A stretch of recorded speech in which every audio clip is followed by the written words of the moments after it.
Tus hombros están retrasando tu físico. Haz estos ejercicios para corregirlo. Los hombros anchos no son un detalle estético, es lo que separa un físico común de uno que realmente impresiona. El deltoides lateral es el músculo que crea la ilusión de cintura delgada, que amplía visualmente los hombros y que construye esa forma en V que cualquier ropa realza. El problema es que la mayoría de las personas entrena los hombros creyendo que los está entrenando. Hace elevaciones laterales balanceando el cuerpo, usa demasiado peso, ignora la porción lateral y se va pensando que el entrenamiento fue productivo. El resultado aparece en el espejo meses después. Un físico con pecho y brazos desarrollados, pero hombros que se estrechan en lugar de abrirse, destruyendo toda la proporción. Pura falta de enfoque. Por eso hoy verás 5 ejercicios que acabarán de una vez por todas con el problema de los hombros débiles y estrechos. Antes de comenzar, por favor, cuéntenos en los comentarios su nombre y la ciudad desde donde está viendo nuestro contenido. Nos encantaría saberlo. Pero antes de llegar a los ejercicios,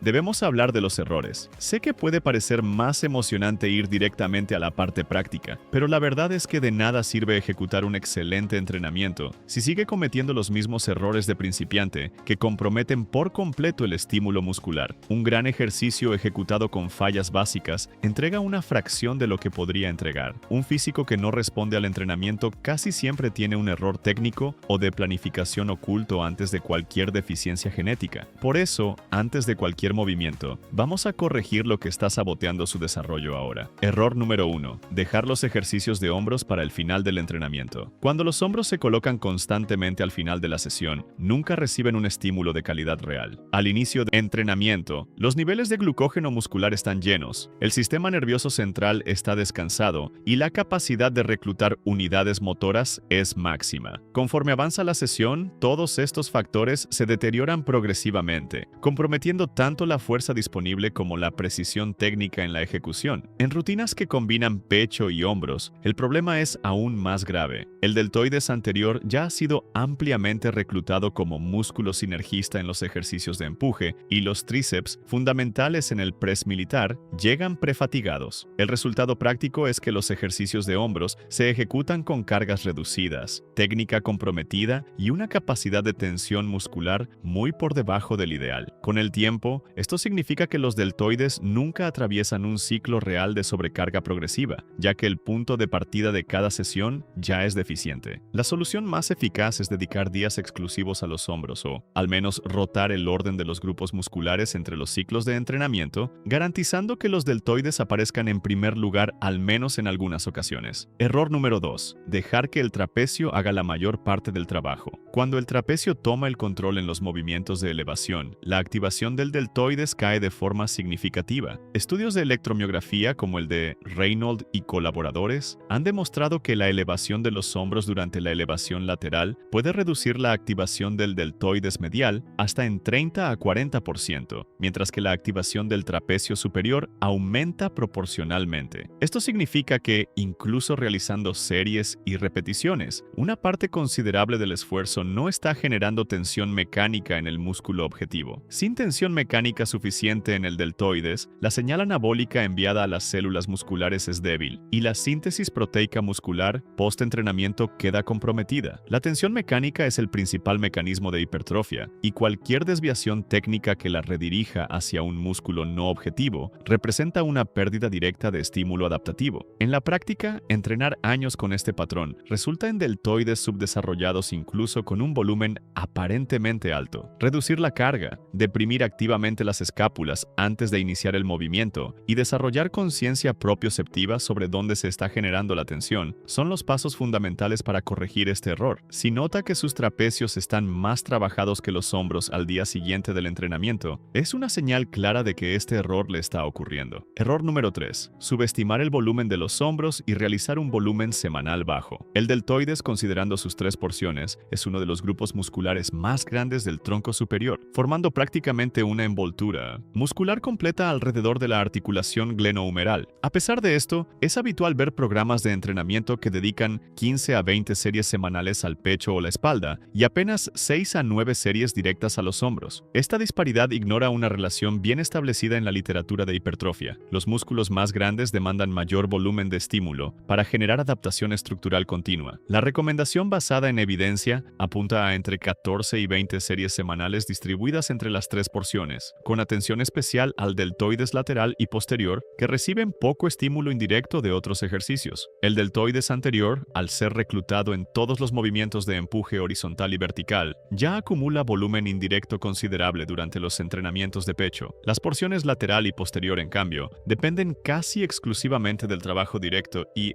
al recibir volumen insuficiente, se convierten en los cuellos de botella del desarrollo visual y funcional del hombro. Aumentar el volumen de forma gradual, respetando la capacidad de recuperación, es el camino para desbloquear el crecimiento estancado. Error número 4. Descuidar la amplitud y la fase excéntrica para aumentar la carga. Sacrificar el rango de movimiento y la fase excéntrica a cambio de más peso es uno de los errores más costosos para la hipertrofia de los deltoides. En cuanto al rango de movimiento, un estudio de Pedrosa y colaboradores, publicado en el Journal of Strength and Conditioning Research en 2022, demostró que entrenar con amplitud completa, con énfasis en la posición de estiramiento del músculo, produjo hasta 40% más hipertrofia en comparación con ejecuciones en amplitud parcial. Esto ocurre porque la tensión pasiva generada en el estiramiento máximo es un potente activador de las vías de señalización anabólica, especialmente en las fibras más profundas del músculo. En cuanto a la fase excéntrica, un metaanálisis que reunió 20 estudios controlados concluyó que el entrenamiento con énfasis excéntrico produjo, en promedio, ganancias de masa muscular aproximadamente 10% superiores al entrenamiento concéntrico aislado, precisamente por el mayor daño miofibrilar controlado que provoca la fase negativa. En los deltoides, esto es aún más relevante dado el rol estabilizador de este músculo, que posee alta densidad de fibras responsivas al estrés excéntrico. Reducir la carga entre 20 y 30% para recuperar la amplitud total y controlar la bajada en 2 a 3 segundos representa, en la práctica, un estímulo hipertrófico significativamente superior al de mover cargas altas con técnica comprometida. Ahora que conoce los 4 errores que más sabotean el desarrollo de los hombros, pasemos a los ejercicios que cambiarán esta situación de una vez por todas. Ejercicio número 1. Press Arnold. Comenzamos con el único ejercicio de empuje de esta rutina y la elección no es casual. El Press Arnold es el punto de partida ideal porque es el movimiento más compuesto de nuestro entrenamiento, el que recluta el mayor número de estructuras musculares simultáneamente y que por lo tanto se beneficia de un sistema nervioso central descansado y de reservas energéticas plenas. Por eso abre la sesión. A diferencia del press tradicional con mancuernas, que trabaja principalmente el deltoides anterior en un solo plano de movimiento, el Arnold añade una rotación de muñeca a lo largo de toda la ejecución, lo que recluta los 3 fascículos del deltoides dentro de la misma serie. Vale destacar un punto importante sobre la distribución de este entrenamiento. Notará que hay solo un ejercicio orientado al deltoides anterior, mientras que hay 2 enfocados en el lateral y 2 en el posterior. Esto no es descuido, es estrategia. El deltoides anterior ya se activa intensamente como músculo sinergista en todos los movimientos de press de banca, ya sean inclinados, planos o declinados, además de otros movimientos de empuje que probablemente ya forman parte de su semana. Su desarrollo rara vez es el cuello de botella en quienes entrenan con constancia. Lo que realmente retrasa a la mayoría de los físicos es la falta de anchura en la porción lateral y el desequilibrio causado por el posterior descuidado. Por eso la distribución es intencional. Para ejecutarlo correctamente, siéntese en un banco con respaldo, sostenga las mancuernas a la altura de los hombros con las palmas hacia usted y, al empujar hacia arriba, gire progresivamente las muñecas hasta que las palmas queden hacia adelante en la parte superior. En la bajada, revierta el movimiento con el mismo control, regresando a la posición inicial con las palmas hacia adentro. Los errores más comunes son lanzar el peso hacia arriba sin controlar la rotación, arquear demasiado la zona, lumbar durante el press y dejar que los codos se abran excesivamente hacia los lados, lo que transfiere parte del trabajo de los deltoides al pectoral. Realice de 3 a 4 series de 8 a 12 repeticiones. Las personas con antecedentes de pinzamiento del hombro o inestabilidad glenohumeral deben tener precaución con el componente rotacional y consultar a un profesional antes de incluirlo en la rutina. Ejercicio número 2. Elevación lateral en banco inclinado. La elevación lateral en banco inclinado resuelve el principal problema de la versión de pie, la ausencia de tensión real al inicio del movimiento. En la elevación lateral tradicional, cuando los brazos están paralelos al cuerpo antes de comenzar a subir, prácticamente no hay resistencia sobre el deltoides lateral. Es la llamada zona muerta del ejercicio, ese punto en que el músculo descansa exactamente donde debería estar, siendo más exigido. Al apoyar el lado del cuerpo lateralmente en un banco con inclinación de entre 45 y 60 grados y dejar el brazo extendido perpendicularmente al suelo, se parte de una posición de mayor longitud muscular, con carga real sobre el deltoides desde el primer centímetro de movimiento. Las investigaciones sobre entrenamiento en amplitud extendida y con énfasis en la longitud muscular muestran de manera consistente que cargar el músculo en posición elongada es uno de los mayores estímulos para la hipertrofia, y es exactamente lo que esta variación promueve en comparación con la versión de pie o sentada. El fascículo objetivo es el deltoides lateral, y la posición inclinada prácticamente elimina la participación de impulso y trapecio, forzando el aislamiento real de la cabeza lateral. Esto es especialmente valioso para quienes tienen el hábito de usar el cuerpo para ayudar en el movimiento, ya que el banco elimina esa posibilidad de forma mecánica. Para ejecutarlo, apoye el lado del tronco en el banco inclinado. Mantenga el brazo extendido con una leve flexión de codo para reducir el estrés articular y eleve la mancuerna con control hasta la altura del hombro. La bajada debe ser lenta y controlada, aprovechando al máximo la fase excéntrica. El error principal es dejar que la mancuerna descanse en el muslo en el punto más bajo, lo que elimina la tensión exactamente donde el músculo estaría más elongado y más estimulado. Otro error frecuente es usar una carga excesiva que fuerce al hombro a subir hacia la oreja, reintroduciendo el trapecio en el movimiento. Realice de 3 a 4 series de 12 a 15 repeticiones. No hay contraindicaciones específicas más allá de las generales para hombros, con antecedentes de lesiones articulares. Antes de continuar, no olvide suscribirse al canal y activar la campanita de notificaciones. Tener acceso constante a información basada en la ciencia es lo que le permitirá progresar con salud a largo plazo en el mundo del ejercicio. Ejercicio número 3. Cruceta inversa en polea. La cruceta inversa en polea es el ejercicio de aislamiento más eficiente para el deltoides posterior, y la diferencia con respecto a la versión con mancuernas radica en la calidad de la tensión a lo largo de todo el movimiento. Con mancuernas, la resistencia es casi nula al inicio del movimiento, cuando los brazos están al frente del cuerpo, y solo aumenta a medida que se alejan. La polea, en cambio, mantiene tensión constante desde el punto de partida hasta la contracción máxima, lo que representa un estímulo más completo para la cabeza posterior del deltoides. Además, el cable permite un ángulo de tracción más preciso, facilitando el aislamiento del deltoides posterior sin reclutar excesivamente el trapecio medio ni los romboides. El deltoides posterior es la porción más frecuentemente descuidada en los entrenamientos de hombros y, al mismo tiempo, una de las más importantes para la salud articular y el equilibrio visual del hombro. Un hombro redondo y proyectado hacia adelante, postura muy común en quienes entrenan excesivamente la cadena anterior, sin compensar con trabajo de cadena posterior, es en gran parte resultado de un posterior subdesarrollado. Entrenar esta porción con calidad no es solo una cuestión estética, es corrección postural y prevención de lesiones. ¿Se imagina cuánto mejorarían su postura y su rendimiento en otros ejercicios con ese equilibrio restaurado? Para ejecutarlo, coloque la polea aproximadamente a la altura de la cabeza o ligeramente por debajo. Tome el cable con la mano opuesta, es decir, con el brazo cruzado frente al cuerpo, y tire hacia atrás en un arco horizontal, manteniendo el codo levemente flexionado. La contracción debe sentirse en la parte trasera del hombro, no en las escápulas. Los errores más comunes son tirar con el codo demasiado doblado, lo que transfiere el trabajo al bíceps y a los romboides, dejar que el hombro suba hacia la oreja y usar una carga excesiva que comprometa la ejecución. Realice de 3 a 4 series de 12 a 15 repeticiones. Las personas con lesiones en el manguito rotador deben prestar especial atención al ángulo de tracción y trabajar con cargas conservadoras hasta restablecer la salud articular. Ejercicio número 4. Elevación lateral en polea. La elevación lateral en polea es el segundo ejercicio para el deltoides lateral en esta rutina, y su función es complementar la versión inclinada con mancuernas, ofreciendo un perfil de resistencia completamente diferente. Mientras que la mancuerna tiene una resistencia creciente, mayor en la parte superior y mínima abajo, la polea mantiene tensión constante a lo largo de toda la amplitud, lo que cambia el estímulo sobre el músculo de forma significativa. Un estudio publicado en Frontiers in Physiology en 2025, realizado por investigadores de la Universidad de Nord en colaboración con Brad Schoenfeld, comparó directamente ambas modalidades durante 8 semanas y concluyó que ambas generan hipertrofia equivalente en el deltoides lateral. Esto valida la polea como una opción igualmente eficaz, y no solo como un sustituto de segunda categoría. La ventaja práctica de la polea es que permite trabajar con amplitud aumentada, incluyendo la aducción completa del brazo al inicio del movimiento, lo que amplía el estiramiento del músculo sin perder tensión en el punto más bajo, algo que la mancuerna simplemente no ofrece. Al combinar la elevación lateral en banco inclinado combinado con la elevación lateral en polea, se ataca el deltoides lateral con dos perfiles de resistencia distintos, garantizando una cobertura completa del estímulo en diferentes rangos de la amplitud. Es una estrategia inteligente que maximiza el desarrollo de la porción que más contribuye visualmente a la anchura de los hombros. Un consejo extra: pruebe ejecutar este ejercicio de forma unilateral, pasando el cable por el frente del cuerpo, lo que aumenta aún más el estiramiento inicial e intensifica el estímulo en el punto de mayor longitud muscular. Para ejecutarlo, coloque la polea en la parte más baja de la máquina. Tome el cable con la mano del lado opuesto, pasando el brazo por el frente o el lateral del cuerpo, y eleve el brazo extendido hasta la altura del hombro, manteniendo el tronco estable. Evite girar el tronco, elevar el hombro o usar impulso de cadera para ayudar en el movimiento. La bajada debe ser controlada, respetando la fase excéntrica. Realice de 3 a 4 series de 12 a 15 repeticiones. No hay contraindicaciones específicas más allá de las ya mencionadas para los ejercicios de elevación lateral. Ejercicio número 5. Face Pull. El Face Pull cierra la rutina como el segundo ejercicio para el deltoides posterior, y es quizás el más completo de la lista en términos de salud del hombro. Además de activar intensamente el deltoides posterior, trabaja el manguito rotador, especialmente el infraespinoso y el redondo menor, que son los responsables de la rotación externa del hombro. Estos músculos representan precisamente el patrón de movimiento más debilitado en quienes pasan el día sentados, escriben mucho o acumulan un exceso de ejercicios de empuje sin compensar con trabajo de tracción y rotación externa. La combinación de tracción horizontal con rotación externa crea un ejercicio que fortalece, corrige la postura y mejora la capacidad del hombro para soportar carga de forma segura a largo plazo. Si tuviera que elegir solo un ejercicio preventivo para incluir en su entrenamiento de hombros, sería este. Los practicantes que incluyen el Face Pull regularmente en su rutina tienden a reportar menos molestias en los hombros durante otros movimientos, especialmente en el press de banca y el press militar, además de mostrar una mejora visible en la postura de los hombros con el tiempo. Es uno de los pocos ejercicios en que la sensación de bienestar y la prevención de lesiones son tan evidentes como las ganancias estéticas. No es exagerado decir que este movimiento puede marcar la diferencia entre una larga y saludable carrera en el gimnasio y una serie de lesiones recurrentes que comprometan el progreso. Para ejecutarlo, coloque la polea aproximadamente a la altura del rostro o ligeramente por encima. Tome la cuerda con ambas manos con el pulgar apuntando hacia atrás y tire hacia el rostro abriendo los codos hacia los lados y rotando las muñecas hacia afuera al final del movimiento, como si intentara mostrar los pulgares hacia el techo. El movimiento termina con los codos por encima de los hombros y las muñecas alineadas con las orejas. Los errores más comunes son usar una carga excesiva sin completar la rotación externa, dejar que los codos caigan por debajo de la línea de los hombros y usar el tronco para ayudar en el movimiento. Realice de 3 a 4 series de 15 a 20 repeticiones, priorizando siempre la ejecución limpia sobre la carga. Las personas con lesión activa en el manguito rotador deben consultar a un fisioterapeuta antes de incluir este ejercicio en la rutina, ya que el componente de rotación externa puede estar contraindicado dependiendo del tipo y la localización de la lesión. Si le gustó y quiere descubrir también los principales errores que arruinan su pectoral y los mejores ejercicios para desarrollarlo por completo, dejamos un video apareciendo ahora mismo en la pantalla mostrando mejor cada uno de ellos. No deje de verlo. Gracias por ver hasta aquí y que Dios le bendiga, amigo.